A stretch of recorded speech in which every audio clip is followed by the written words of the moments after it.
المعلمة عبير مبارك. الصف الرابع. العربية لغتي. النحات. قليل كانت صخرة صارت زهرة، بدأت في خاطري فكرة نبعت من حجر مرمي وسط طريق الناس كعثرة، فتخيلها وتأملها وتعهدها برعايته وبخبرته حتى بانت بمهارته ومشاعره.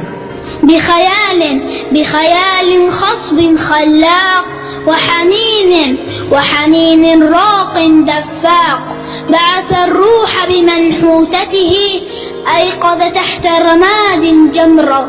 قبل قليل كانت صخرة صارت جزءا من معرضه، فيها عصفور في عش، فيها ضحكات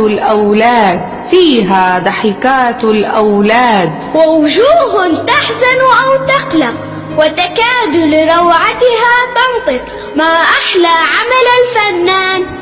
ينضح من آبار الصخر أروع أعماق الإنسان. دمتم بألف خير.